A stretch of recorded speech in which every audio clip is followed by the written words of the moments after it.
بسم الله الرحمن الرحيم الحمد لله رب العالمين والصلاة والسلام على أشرف الأنبياء والمرسلين وبعد. Mes chers frères, mes chères sœurs, le prophète alayhi wassalam, qui a été persécuté durant sa vie, qui a eu des ennemis, à qui on a tendu des pièges, a eu des réactions. Ces réactions étaient-elles impulsives ou réfléchies? Les réactions du prophète, bien évidemment, étaient réfléchies. Le prophète était un fin stratège. Il a d'ailleurs refusé de tuer les hypocrites, de peur que les Quraysh utilisent ce fait pour salir l'islam au reste de la population. Également, nous, aujourd'hui, nous traversons une période difficile puisque nous sommes attaqués de toutes parts. Notre religion est prise pour cible. Comment devons-nous réagir? Je pense que, comme le prophète, nous devons mener une analyse et faire une distinction entre les agresseurs, le reste de la population française qui vit avec nous au quotidien, et la classe médiatique. Face aux agresseurs, il n'y a pas de doute que l'islam nous demande de les ignorer, car leurs insultes ne nuisent en rien à la noblesse du prophète, qui a son nom qui est répété chaque jour, et cela sur tous les continents du globe terrestre pendant l'appel à la prière. Ces insultes ne sont pas une chose nouvelle, car tous les prophètes ont été insultés et persécutés. Ces insultes ne méritent que notre ignorance. En effet, Allah nous invite à cela dans son saint livre lorsqu'il nous dit « Les serviteurs du miséricordieux sont ceux qui marchent humblement sur la terre, et lorsque les ignorants les interpellent, ils répondent paix à eux. » Et d'ailleurs, il y a un récit.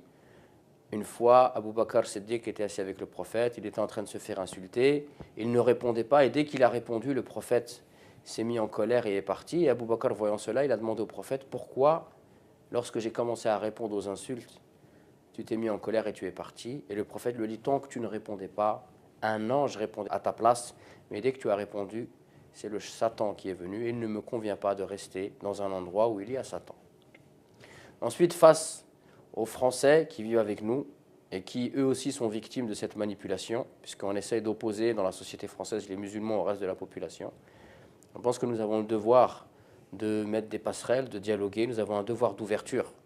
Et nous avons un devoir de leur montrer la réalité de l'islam, et cela, ce n'est pas par des grands discours, mais c'est par une noblesse comportementale.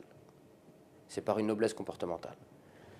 En effet, l'islam, dans le Saint-Coran, Allah nous dit « Ô vous les gens, nous vous avons créé d'un mâle et d'une femelle, et nous vous avons répandus en peuple et en tribus afin que vous vous entreconnaissiez. » Donc nous avons devoir, malgré le climat malsain créé par les médias, d'être porteurs de cet esprit de dialogue et d'ouverture.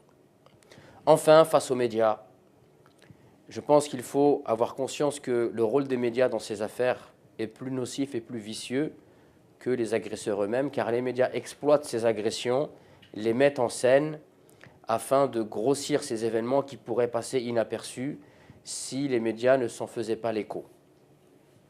Donc je pense que face aux médias, la première des choses, le musulman doit s'appliquer une règle coranique. En effet, Allah nous dit dans le sens des versets « Ô vous les croyants, si un pervers vient à vous avec une nouvelle, éclaircissez-la. » Pourquoi? Comment expliquez-vous qu'on ne parle pas du massacre des musulmans en Birmanie et que pour un film dont on ne sait même pas s'il existe réellement, que personne n'a vu, il existe simplement un teaser de 16 minutes sur Internet, on ait fait autant de bruit pour un film insignifiant que tout le monde qualifie d'anti-islam et d'islamophobe?